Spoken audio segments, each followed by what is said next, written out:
स्तुती असो. आज पुन्हा एक वार परमेश्वराने त्याच्या चरणाशी आपल्याला एकवटलेलं आहे. बेतसदा प्रार्थना केंद्र, शांती सागर उपासना मंदिर आणि आपल्या या मंदिराचा 7वा वर्धापन दिन आज आपण साजरा करत आहोत.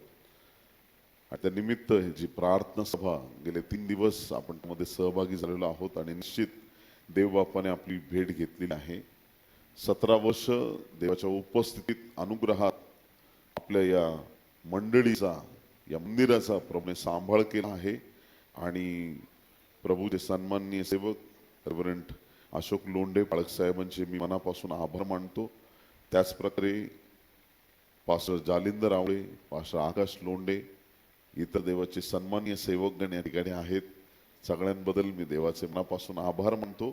त्यावेळेस आपण सगळ्या देवाच्या निवडलेल्या संत गणांसाठी जोरदार टाळ्या वाजवून प्रभूचा गौरव करूया. येशूसाठी जोरात.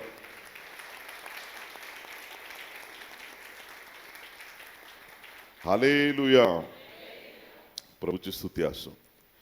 देवाच्या प्रिय लोकांनो, ज्या देवाचं स्वर्ग सिंहासन आहे आणि सदासन पाय ठेवण्याची जागा पृथ्वी आहे, तो एवढा मोठा परमेश्वर आहे की त्याच्यासारखं कोणी नाही. परमेश्वर सर्वव्यापी देव आहे आणि परमेश्वराला जेव्हा मानवाची भेट घेण्याची इच्छा झाली तेव्हा परमेश्वराने एक अलौकिक योजना मोशेला प्रकट केली आणि परमेश्वराने सांगितलं की मोशे, तुला एक असं ठिकाण बनवायचंय की जे चालतं फिरतं मंदिर असेल, जे एका ठिकाणावरून दुसऱ्या ठिकाणी घेऊन जाता येईल. आणि त्या काळामध्ये निवास मंडपाची रचना करण्यासाठी देवबाबांनी योजना केली आणि मोशेने निवास मंडप तयार केला. आणि त्या अतिपवित्र स्थानामध्ये देवाची महान उपस्थिती उतरून येत असे. बाहेरचं अंगण, तिथे काही छपर नव्हतं, तिथे डायरेक्ट सूर्याचा प्रकाश होता. पवित्र ठिकाण. बाहेरच्या अंगणामधून पवित्र स्थानामध्ये आल्यानंतर तिथे दीपवृक्ष होता आणि दीपवृक्षाच्या प्रकाशामध्ये पूर्ण पवित्र स्थान उजळून जायचं. आणि अतिपवित्र स्थान होतं, त्याच्या आतमध्ये पडदा असायचा आणि पडद्याच्या आतमध्ये अतिपवित्र स्थान. तिथं फक्त कराराचा कोश होता आणि कराराच्या कोशातल्या त्या 3 पवित्र वस्तू त्यामध्ये ठेवलेल्या होत्या. वास्तविक पाहता अंगणामध्ये सूर्यप्रकाश आहे, पवित्र स्थानामध्ये त्या ठिकाणी दीपवृक्ष आहे प्रकाश देण्यासाठी, पण अतिपवित्र स्थानात मात्र कुठला दिवा नव्हता. आणि कुठला दिवा नसताना तिथं प्रकाश असायचा. आणि तो कोणता प्रकाश होता? साक्षात देवाच्या उपस्थितीचा प्रकाश त्या ठिकाणी असायचा. परमेश्वराच्या उपस्थितीने अतिपवित्र स्थान भरलेलं असायचं. देवाची उपस्थिती तिथं असायची. देवाच्या प्रिय लोकांनो, एखाद्या सर्वसाधारण माणसाला अतिपवित्र स्थानात जाण्याची मुभा नव्हती. देव आपल्याला भेटण्याची कोणत्याही मनुष्याला मोकळीक नव्हती. फक्त याजक मंदिरात जाऊ शकतो आणि मुख्य याजक अतिपवित्र स्थानात जाऊ शकतो. त्याचा रीतिरिवाज सगळा ठरलेला होता आणि त्या व्यतिरिक्त कुणाला वाटलं आणि म्हणून तो पवित्र स्थानात गेला असं चालत नव्हतं. आणि कदाचित कोणी चुकून जरी नियम मोडायचा प्रयत्न केला की आम्हाला जाऊ द्या, तर मनुष्य काही तिथं वाचणार नाही. कारण की त्या पवित्र उपस्थितीमध्ये पापी मनुष्य टिकू शकत नव्हता आणि मनुष्य देवाच्या उपस्थितीमध्ये टिकण्याच्या योग्यतेचा नव्हता. देवाच्या प्रिय लोकांनो, मग कालांतराने हा कराराचा कोश वेगवेगळ्या ठिकाणी ते घेऊन फिरले. 40 वर्षाचा प्रवास होता आणि मग त्या प्रवासामध्ये सरते शेवटी एकदा तो कोश त्या कनान भूमीमध्ये, कनान देशामध्ये आला. आणि तिथं आल्याच्या नंतर देवबापाने एका राजाला निवडलं. त्याचं नाव होतं दावीद. आता दावीदाच्या काळामध्ये त्या ठिकाणी दावीदकडे काही मंदिर नव्हतं आणि परमेश्वराने तर योजना केली होती की दावीद मंदिर बांधणार नाही, त्याचा मुलगा बांधेल. कारण त्याने खूप रक्तपात केला होता. ही देवाची योजना त्याच्यासाठी नव्हती मंदिर बांधण्याची. आणखीनही काही गोष्टी असतील, परंतु त्या ठिकाणी दावीदाने मंदिर काय बांधलं नाही. आणि मग दावीदने काय केलं की एक छोटीशी झोपडी तयार केली आणि त्या झोपडीला दावीदाचा निवास मंडप म्हटलं जातं, टॅबरनॅकल ऑफ डेव्हिड. त्याला हिंदी बायबलमध्ये दाऊद की जुग्गी, दाविदाची झोपडी असं म्हटलेलं आहे. आणि ह्या झोपडीमध्ये किंवा या दाविदाच्या निवास मंडपामध्ये किंवा या दाविदाने बनवलेल्या तंबूमध्ये दाविदाचा तंबू मराठी बायबलमध्ये म्हटलंय. ह्या ठिकाणामध्ये 40 वर्ष तो कराराचा कोष ठेवण्यात आला, कारण मंदिर नव्हतं. आणि देवाच्या प्रिय लोकांनो, त्या ठिकाणातून ज्या वेळेस शलमोनाने मंदिर बांधलं, तेव्हा सरते शेवटी तो कोष तिथून घेतला याजकांनी आणि तो नेऊन देवाच्या त्या पवित्र मंदिरमध्ये नेऊन ठेवला. आणि देवाची उपस्थिती अशी आली की सगळं मंदिर देवाच्या तेजाने भरून गेलं. देवाच्या प्रिय लोकांनो, ज्या ज्या वेळेस तुम्ही ही वचनं वाचता पाहता, त्यावेळेस त्या देवाच्या उपस्थितीमध्ये जाण्यासाठी काहीतरी नियम आणि अटी होत्या. आणि परमेश्वर त्याच्या मंदिरात, त्याच्या निवास मंडपामध्ये, मग दाविदाचा निवास मंडप असो, मोशेचा असो, किंवा कुठेही जिथे देवाची उपस्थिती आहे त्या ठिकाणी निवडक लोक जात होते. आणि ज्यावेळेस आपण हबक्कूक याचा 2रा अध्याय आणि 20वे वचन वाचतो, हबक्कूक 2 आणि 20 मध्ये बायबल सांगतं, परमेश्वर आपल्या पवित्र मंदिरात आहे. सगळ्यांनी म्हणा, परमेश्वर, परमेश्वर, परमेश्वर आपल्या पवित्र मंदिरात आहे. हालेलुया. परमेश्वर कुठे आहे? त्याच्या पवित्र मंदिरामध्ये आहे. स्तोत्रसंहिता 11वा अध्याय आणि 4थं वचन, स्तोत्र 11 आणि 4. परमेश्वर आपल्या पवित्र मंदिरात आहे. परमेश्वराचे राजासन स्वर्गात आहे. त्याचे नेत्र मानवांना पाहतात, त्याच्या पापण्या त्यांना आजमावतात. परमेश्वर मानवाकडे पाहतो आणि परमेश्वर त्याच्या पवित्र मंदिरात आहे, हे आपल्याला पाहायला मिळतं. हालेलुया. आणि म्हणून जिथं देव आहे, जुना करार होता की ज्या ठिकाणी देव आहे तिथं मनुष्याला जाण्याची मुभा नव्हती. जुना करार एवढा भयंकर होता की ज्या डोंगरावरती, ज्या पर्वतावरती, सिनाय पर्वतावरती देवाची उपस्थिती उतरून यायची, त्या डोंगराजवळ जाण्याची देखील माणसांना मुभा नव्हती. जर एखादं जनावर तिथे गेलं त्या डोंगरावर तर मरून जाईल अशी परिस्थिती होती. इतकं तो पवित्र आणि भयावह देव त्या ठिकाणी उतरून येत असे. पण मनुष्याला, साधारण लोकांना तिथं जाण्याची मुभा नव्हती. देवाच्या प्रिय लोकांनो, प्रभूला धन्यवाद द्या की आमच्यासाठी आज प्रभूने भवनाचे दरवाजे उघडलेले आहेत. हालेलुया. आज आमच्यासाठी मंदिर उघड करण्यात आलेलं आहे. आणि उलट आता आमच्यासाठी अशी कृपा देवाने पुरवलेली आहे की ज्यांना मंदिरापासून लांब ठेवलं होतं, आता त्यांना मंदिराजवळ येण्याची परमेश्वराने मोकळीक दिलेली आहे. हालेलुया. आणि म्हणून आमची पावलं निरंतर प्रभूच्या भवनाकडे वळणं गरजेचं आहे. मग मंदिरात आल्यावर आम्हाला काय मिळणार? पहा, योशिया नावाचा एक राजा आहे. वयाच्या 8व्या वर्षी राजा झाला. दुसरे राजे 22वा अध्याय 1 ते 13 वचन आहेत. दुसरे राजे 22 अध्याय आणि 1 ते 13 वचन. काही वचन आपण त्यातून वाचूया. 3ऱ्या वचनापासून वाचू. योशिया राजाच्या कारकिर्दीच्या 18व्या वर्षी काय घडलं ते ऐका. आपल्या कारकिर्दीच्या 18व्या वर्षी योशिया राजाने आपला चिटणीस शाफान बिन असऱ्या बिन मशुल्लाम याला परमेश्वराच्या मंदिरी पाठवले. राजाने शाफान जो चिटणीस होता त्याला मंदिरात पाठवलं. कशासाठी पाठवलं? ऐका. त्याने त्याला सांगितले, जा मुख्य याजक हिल्किया ह्याला सांग की जो पैसा परमेश्वराच्या मंदिरी आलेला आहे व द्वारपाळांनी लोकांपासून जमवला आहे त्याचा हिशोब करा. परमेश्वराने अशी योजना केली. योशिया राजाने आपल्या एका अधिकाऱ्याला मंदिराकडे पाठवला आणि याजकाला निरोप पाठवला. हिल्किया नावाचा याजक आहे, त्याला सांगितलं की जो पैसा मंदिरात गोळा झालेला आहे तो सगळा पैसा बाहेर काढा आणि त्याचं मोजायला तुम्ही सुरुवात करा. अरे वा. मग तो परमेश्वराच्या मंदिराची देखरेख करणाऱ्या कामगारांना द्या. त्यांनी तो पैसा घेऊन मंदिराची मोडतोड झाली असेल ती दुरुस्त करण्यासाठी कारागिरांना द्यावा. कुणी आमेन म्हणणार आहे का? हालेलुया. समजून घ्या काय देवाचं वचन आहे. राजा आज्ञा करत आहे, हिल्किया याजकाला जाऊन सांग, खर्चा सगळा पैसा, मंदिराचा सगळा पैसा बाहेर काढा आणि मोजा आणि तो पैसा मोजून जिथं जिथं पडझड झालेली आहे, कुठं प्लास्टर तुटलंय, कुठं भिंती तुटल्या, कुठं काय झालं असेल, सगळी डागडुजी करा आणि जुनं मंदिर परत नवीन करा. कुणी आमेन म्हणणार आहे का? हालेलुया. देवाच्या प्रिय लोकांनो, या जगात खूप पैसेवाले लोक आहेत ज्यांच्याकडे ओसंडून वाहणारा पैसा आहे, पण तो प्रत्येक व्यक्ती देवाचं भवन बांधत नाही. पण ज्याच्यावर देवाची कृपा झाली तोच व्यक्ती देवाचं घर बांधू शकतो.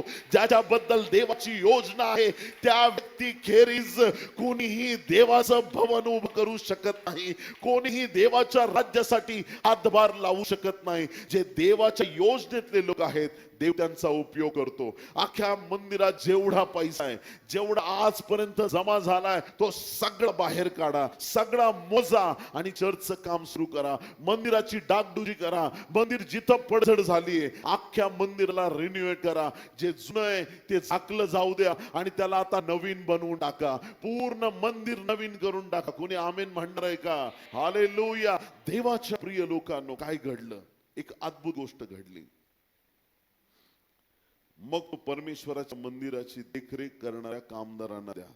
त्यांनी तो पैसा घेऊन मंदिराची मुरतोड झाली असेल ती दुरुस्त करण्यासाठी कारागिरांना द्यावा.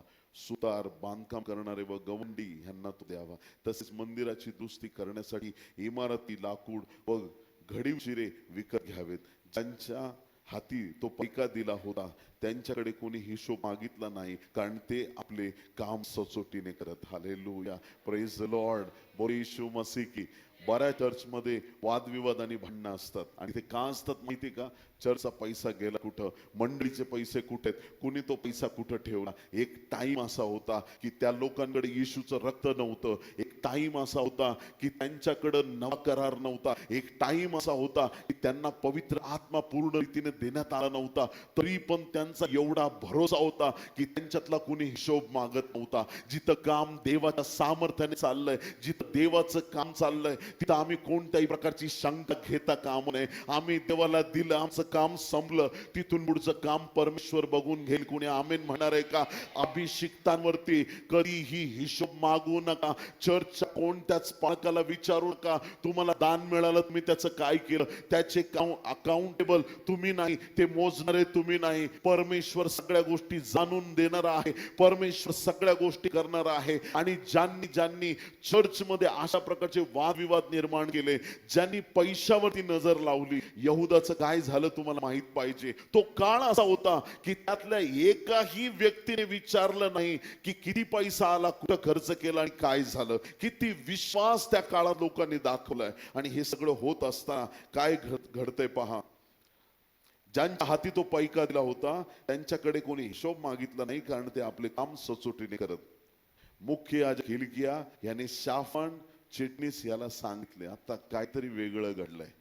आले होते पैसे मोजायला, आले होते मंदिराचं काम करायला, आले होते मंदिर नवीन करायला. ते तर करायचंच आहे, पण काहीतरी वेगळी गोष्ट इथं घडलेली आहे. शाफान चिटणीसाने राजाला काय सांगितले ऐका. हिलकिया याजकाने मला एक ग्रंथ दिला आहे.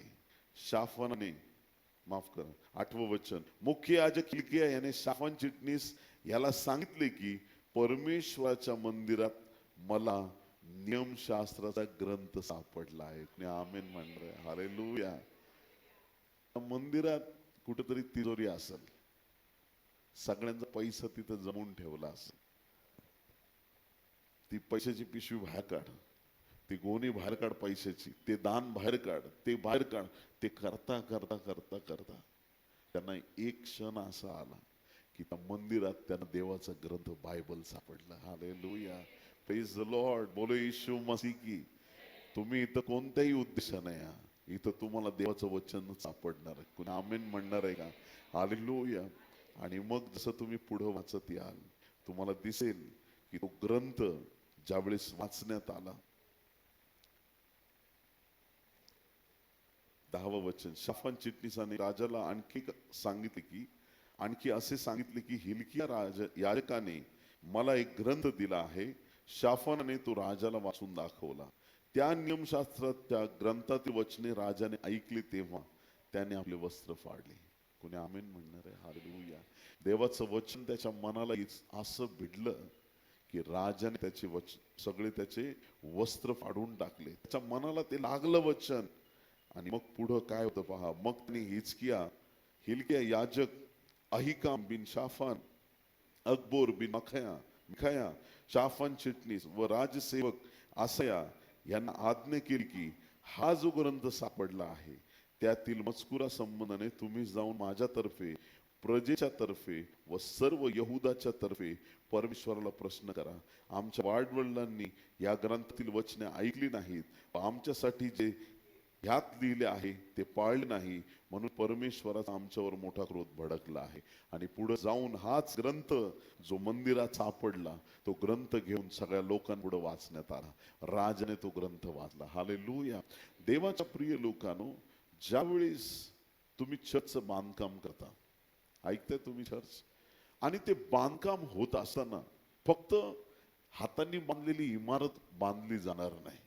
ज्या वेळेस ते लोक तिथं मंदिरामध्ये गेले, त्यांना देवाचा ग्रंथ म्हणजे त्यांना देवाचं वचन सापडलं.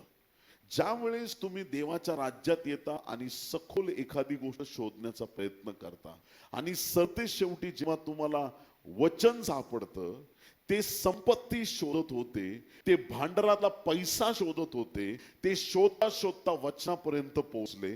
देवाच्या प्रिय लोकांनो, सगळ्यात मोठी संपत्ती देवाचं वचन आहे. आज जगातली संपत्ती संपू शकते, पण देवाच्या वचनाची संपत्ती कधीही न संपणारी आहे. या मंदिरात देवाचं वचन असावं म्हणून देवाने त्याचं मंदिर बांधण्याचा निर्णय घेतलेला आहे. हालेलुया. आणि धन्य आहेत ते लोक जे मंदिर बांधण्यासाठी आपला पैसा देत आहेत. धन्य आहेत ते लोक जे देवाच्या राज्यासाठी परिश्रम करत आहेत. तुम्ही किती देता हे महत्वाचं नाही. कान उघडे ठेवून ऐका. ऐकताय तुम्ही सगळे? तुम्ही किती मोठी अमाऊंट दिली त्याच्याबद्दल मी बोलत नाही. मी हे बोलतोय तुम्ही कोणत्या मनाने दिलं आणि दिल्यानंतर मागं काय राहिलं ते जास्त महत्वाचं आहे. हालेलुया. काही लोकांना समजलं नाही, पण समजून सांगण्यासाठीच लांबून आलो. विधवेच्या 2 टोल्याचा संदेश तुम्ही ऐकलेला आहे. आणि काही काही लोक चर्च येताना 2 रुपये घेऊन येतात. विधवेच्या 2 टोल्या. असं वाटतं याला 2 टोले दिले पाहिजेत 2 टोल्यावाल्याला. ऐकताय तुम्ही? काय वचन आहे. तिची उपजीविका, तिच्याकडचं सगळं टाकलं. तुमच्याकडं काय, तुम्ही देवाला उत्तम दिल्याच्या नंतर देवाच्या भवनामध्ये सगळ्या गोष्टी पूर्ण होतात. कोणी आमेन म्हणाल का? तुमच्या देण्याद्वारे. खूप महत्वाची गोष्ट आहे. देवाच्या राज्यात आमचा काहीतरी हातभार राहिला पाहिजे. काही लोक नुसते हॉस्पिटलला खर्च करतात, कोर्ट केसेस मध्ये खर्च करतात, जगामध्ये खर्च करतात, फी भरण्यात, कर्ज भरण्यात, सगळ्या गोष्टी खर्च करतात, पण देवाच्या राज्यात खर्च करत नाहीत. त्या काळात लोकांनी आशा देणग्या दिल्या होत्या की देवाच्या भवनाचं काम पूर्ण झालं. हालेलुया. बोलो येशू मसीह की. आज देवाच्या प्रिय लोकांनो, पैसा शोधता शोधता त्यांना देवाचं वचन सापडले. याचा अर्थ देवाच्या भवनामध्ये वचन आहे. तुम्ही देवाच्या राज्यात आल्यानंतर तुम्हाला देवाचं वचन मिळणार आहे की जे वचन सगळ्यात मोठी आणि आशीर्वादाची गोष्ट आहे. हालेलुया. एक दिवशी काय झालं की जसा येशूचा जन्म झाला, मरिया योसेफ यांच्या जीवनात तर आशीर्वादच आला मोठा. हालेलुया. कारण पहिले कसे गरीब होते आहे की नाही, सर्वसाधारण परिवारातले होते. येशूला जन्म घ्यायला जागा नव्हती याच्यावरच कळून घ्यायचं त्याची काय स्थिती असेल. पण जेव्हा येशू त्यांच्या जीवनात आला, काय घडलं? पूर्वेकडून मागे लोक आले. रिकाम्या हाताने आले का? कसे आले? सोनं, चांदी, ऊद, बोळ, काय त्यांना मूल्यवान द्रव्य घेऊन यायचे होते ते सगळं त्यांनी थैल्या आणल्या, डायरेक्ट येशूच्या चरणाशी आणून सोडल्या. हालेलुया. येशू आल्यावर बरकतीला सुरुवात होते प्रियांनो. हालेलुया. जिथं येशू आहे तिथं आशीर्वाद येत राहतात. म्हणून आशीर्वाद मागू नका, येशूला मागा. मला येशू पाहिजे मला. येशू आला की सगळे आशीर्वाद मोकळे होतात. येशू पाहिजे प्रियांनो. सगळ्यात महत्वाची गोष्ट आमच्या जीवनामध्ये येशू पाहिजे. येशू असेल आमच्या जीवनात सगळे मोठे आशीर्वाद मोकळे झाल्याशिवाय राहत नाही. आमच्या जीवनात ख्रिस्ताची आम्हाला गरज आहे. बरं, आता जसा येशू त्यांच्या जीवनात आहे, येशूमुळे ते आशीर्वादित आहेत, मरिया आणि योसेफ. आणि मग येशू ख्रिस्त 12 वर्षाचा झाला आणि मग त्यांचा सण होता. लूक याचा 2रा अध्याय आणि 41 ते 50 वचनामध्ये सुंदर घटना नमूद करण्यात आलेली आहे. त्याचे आई दरवर्षी वरांगण सणास यरूशलेमेत जात असत आणि तो 12 वर्षाचा झाला तेव्हा ते त्या सणातील रिवाजाप्रमाणे तेथे गेले. मग सणाचे दिवस संपल्यावर ते परत जाण्यास निघाले तेव्हा तो मुलगा येशू यरूशलेमेत मागे राहिला हे त्याच्या आई बापांना कळले नाही. तो वाटेच्या सोबत्यात असेल असे समजून ते 1 दिवसाची वाट चालून गेले. नंतर नातलग व ओळखीचे यांच्यामध्ये त्यांनी त्याचा शोध केला परंतु तो त्यांना सापडला नाही. म्हणून ते त्याचा शोध करत करत यरूशलेमेस परत गेले. मग असे झाले की 3 दिवसानंतर तो त्यांना मंदिरात गुरुजनांमध्ये बसून त्यांचे भाषण ऐकताना व त्यांना प्रश्न करताना सापडला. आमेन. काय सिच्युएशन आहे. येशू ख्रिस्त 12 वर्षाचा असताना त्याच्या आई वडील त्याला यरूशलेमेत सणासाठी घेऊन आले आणि तिथे आल्याच्या नंतर हुकाचूक झाली. बऱ्याच वेळा हुकाचूक होते आणि मग आई वडील पुढे निघून गेले. त्यांना वाटलं येशू मित्रांमध्ये असेल, नातेवाईक असेल, कुठेतरी असेल. पण 1 दिवस झाला येशू भेटलाच नाही. त्यांनी शोधायला सुरुवात केली. मित्रमंडळीत नाही, नातेवाईकात नाही. हालेलुया. देवाच्या प्रिय लोकांनो, एक वचनाचं गांभीर्य इथं समजून घ्या. मरिया आणि योसेफ यांनी येशूचा शोध नातेवाईकांमध्ये आणि मित्रमंडळीमध्ये केला. त्यांना येशू सापडला नाही आणि म्हणून जगिक नात्यांमध्ये गुरफटले जाऊ नका. काही लोक देवाला वेळ देत नाहीत. आज ह्या लग्नाला गेलो, उद्या त्या वाढदिवसाला गेलो, त्याला पुरायला गेलो, त्याच्या घरच्या बारशाला गेलो. आयुष्य सगळं नातेवाईकांना खुश करण्यात, मित्रमंडळीमध्ये जाण्यात लोक वेळ वाया घालवतात पण त्यांना चर्चकडे यायला वेळ नाही. देवाच्या प्रिय लोकांनो, मरिया आणि योसेफ यांना त्या मित्रमंडळीमध्ये येशू सापडला नाही, नातेवाईकात येशू सापडला नाही. 3 दिवसांनंतर येशूची आणि त्यांची भेट मंदिरामध्ये झाली. कोणी आमेन म्हणणार आहे का? येशू जर पाहिजे तर तुमची पावलं देवाच्या भवनाकडे वळली पाहिजेत. येशू पाहिजे तर तुम्हाला प्रभूच्या भवनाकडे यावं लागेल. येशू पाहिजे तर तुम्हाला प्रभूच्या अनुभवासाठी तुम्हाला देवाच्या वचनाकडे यावं लागेल. त्या ठिकाणी ज्यावेळेस ते प्रभूला तिथं पाहतात, ते विचारतात, बाळा तू आमच्याशी कसा वागलास, असा का केला असं आमच्या बरोबर? येशूने म्हटलं, मी माझ्या पित्याच्या घरी असावं हे तुम्हाला माहित नव्हतं का? तुमच्या ध्यानात आलं नाही का? येशू आपल्या पित्याच्या घरीच असणार. प्रियांनो, हे समजायला पाहिजे. देवाच्या प्रिय लोकांनो, जे योशिया राजाच्या काळात घडलं, मंदिरामध्ये त्यांना देवाचा ग्रंथ वचन सापडलं आणि मरिया आणि योसेफ यांना देवाचं वचन येशू ख्रिस्त आहे तो मंदिरात सापडला. हालेलुया. जुना करार घ्या, नवा करार घ्या, दोन्हीकडे वेगवेगळ्या गोष्टी आहेत पण दोन्ही गोष्टींचा सारांश एकच आहे की तुम्हाला देवाच्या भवनामध्ये देवाचं वचन मिळणार आहे. हालेलुया. तुम्हाला प्रभूची उपस्थिती अनुभवायला मिळणार आहे. प्रभूच्या भवनामध्ये तुम्हाला देवाचं सामर्थ्य पाहायला मिळणार आहे. जिथं देवाची उपस्थिती आहे तिकडे आमची पावलं वळाली पाहिजेत. हालेलुया. त्यावेळेस मोशे देवाचा डोंगर होरेब इथं गेला, आपलं मेंढराचा कळप घेऊन गेला आणि त्या ठिकाणी सासऱ्याची मेंढर तो सांभाळतोय, शेरडं मेंढर सांभाळतोय, कळप घेऊन गेला. रोजच काम होतं घेऊन जायचं. रोज तोच कळप, रोज तोच डोंगर, रोज तेच झाड, रोज सगळं तेच तेच तेच तेच तेच सगळ्या गोष्टी त्याच होत्या. पण त्याला एक गोष्ट दिसली की एक झुडूप आहे, त्या झुडुपावरती आज अग्नी उतरून आलेला आहे. हालेलुया. रोजचं झुडूप आहे पण अग्नी नवीन आहे. ज्यावेळेस तो अग्नी त्याने पाहिला पण झुडूप भस्म होत नाही. चमत्कार काय ते पाहण्यासाठी त्याची पावलं तिकडे वळाली. देवाच्या प्रिय लोकांनो, आमची पावलं देवाच्या उपस्थितीकडे वळाली पाहिजेत. आमची पावलं जगाकडे वळता कामा नये. आमची पावलं देवाच्या सामर्थ्याकडे वळाली पाहिजेत. आणि जे देवाकडे वळतात प्रियांनो, त्यांचं जीवन आशीर्वादित झाल्याशिवाय राहत नाही. त्यांच्या जीवनात देवाचं सामर्थ्य आल्याशिवाय राहत नाही. त्यांना कुठल्याही गोष्टीची वाण पडत नाही. त्यांचं जीवन देवाच्या सामर्थ्याने ओतप्रोत भरलं जातं. हालेलुया. मंदिरात येशू सापडलं प्रियांनो. हालेलुया. आता मंदिरात सगळेच लोक पवित्र भावनेने येत नाहीत बहुतांश ठिकाणी. हालेलुया. प्रभूला धन्यवाद. सगळे आनंदी आहेत तुम्ही? आमच्याकडे पद्धत आहे, तरुण लेकरांची लग्न जमत नसली की ते चर्चला येणं जास्त वाढवतात. आणि मग त्या मुलीच्या घरच्यांकडून आम्हाला फोन येतो, तो मुलगा येतो का चर्चला? आता दिसत असतो 2च आठवड्यापासून, आता आम्ही काय म्हणायचं? हालेलुया. मग त्याला विचारलं ना, भाळा कसं काय आलं? तो पण एवढ्या मोकळ्या मनाचा असतो ना, त्यात लग्न करायचं ना. मम्मी डॅडी म्हणे येत जा चर्चला. कुणाला फक्त प्रेतक्रियेसाठी चर्चला यायचंय, कुणाला लग्नासाठी यायचंय. पण धन्य ते लोक जे येशूला भेटायला चर्चमध्ये येतात, जे आपल्या देवासाठी येतात, जे आपल्या प्रभूच्या गौरवासाठी येतात. सगळ्याचे उद्दिष्ट वेगळे वेगळे असतात, चर्चला येण्याचे वेगळे वेगळे असतात, पण आपला पवित्र उद्देश घेऊन प्रभूकडे या.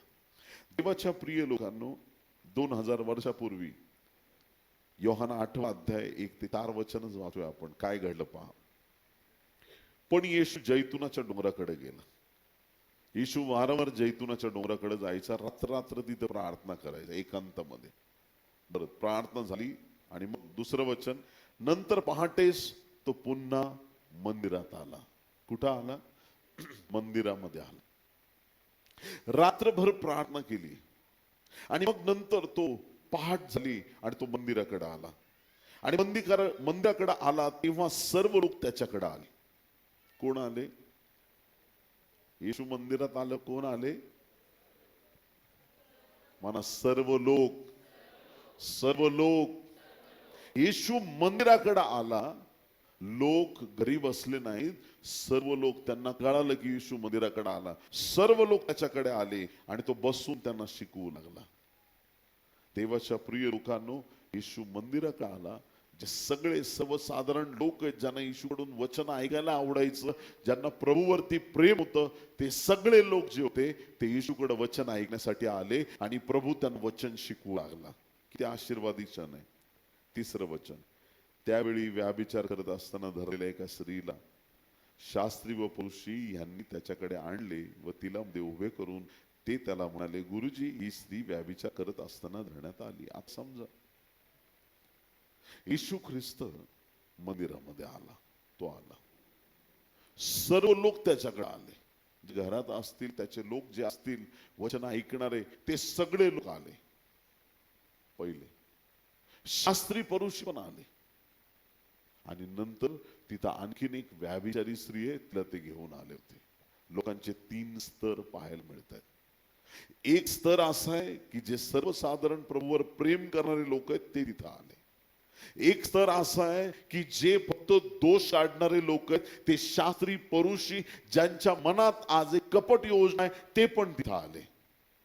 आणि एक स्त्री आहे की तिची मंदिरात येण्याची योग्यता नाही, ती पण तिथं आली. आणि मंदिराच्या आवारात ही सगळी घटना घडत आहे.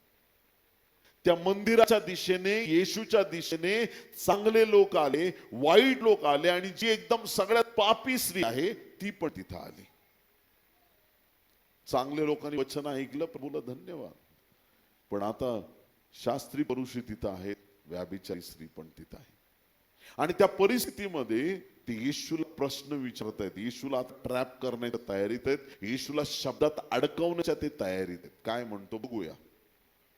आणि जर का उलट सुलट उत्तर दिलं, तिला तर मारायचं, ह्याला पण दगड मार करायचं आणि मारून टाकायचं येशूला. कान उघडे ठेवून ऐका, लक्ष देऊन ऐका प्रियांनो. ज्यावेळेस त्यांनी म्हटलं की बायबलमध्ये, आम्हाला पवित्र ग्रंथामध्ये मोशेने सांगितलंय की असं व्याभिचार करताना कोणी सापडलं त्याला धोंडमार करावा. पण तू काय म्हणतोस आम्हाला सांग. तू काय म्हणतोस, काय करायला पाहिजे? येशू ख्रिस्त आपल्या बोटाने जमिनीवर लिहित राहिला. काहीतरी लिहित होता, जमिनीवर लिहितोय. काय लिहितो कोणालाच माहित नाही, पण तो जमिनीवर लिहितोय. ते एकसारखं विचारतात, हिला काय करावं, हिचं काय करावं, पण तो जमिनीत लिहिण्यात बिझी आहे. आणि ते एकसारखे विचारतच राहिले की हिचं आम्ही काय करावं. देवाच्या प्रिय लोकांनो, येशू आपल्या बोटाने जमिनीवर काहीतरी लिहित होता. हे तेच बोट आहे ज्या बोटाने मोशेच्या त्या 2 दगडी पाट्यांवरती 10 आज्ञा लिहिल्या होत्या. तेच बोट आहे आज ते काहीतरी लिहित आहे, ते काय लिहित आहे कोणाला माहित नाही, पण माझी खात्री आहे की येशूने त्या दिवशी कृपा लिहिलेली आहे. नियम संपवून त्याने तुमच्या आणि माझ्यावरती कृपा आणलेली आहे. हालेलुया. तोच प्रभू आहे, तेच सामर्थ्य आहे, तीच त्याची उपस्थिती आहे. आणि पहा देवाचं सामर्थ्य. प्रभूने विचारलं, तुमच्या जे निष्पाप असतील, कुणी म्हणा असेल, त्याने तिला दगडमार करावा. आणि प्रभू बघतोय प्रत्येकाकडे. आता कोण दगडमार करणार, कोण दगडमार करणार, कोण दगडमार करणार, कारण त्याला माहिती आहे सगळे पापी. वाक्य काय लिहिलंय, ही स्त्री पाप करत असताना धरण्यात आली. आणि जे पाप करताना धरण्यात नाही आले ते पवित्र आहेत का सगळे? जो पकडला गेला तोच पापी, आणि जो नाही पकडला गेला तो चांगला, हा त्याचा अर्थ का? कदाचित तिथंच तिच्याबरोबर पाप करणारा व्यक्ती तिथंच कुठेतरी लपला असेल त्या गर्दीमध्ये.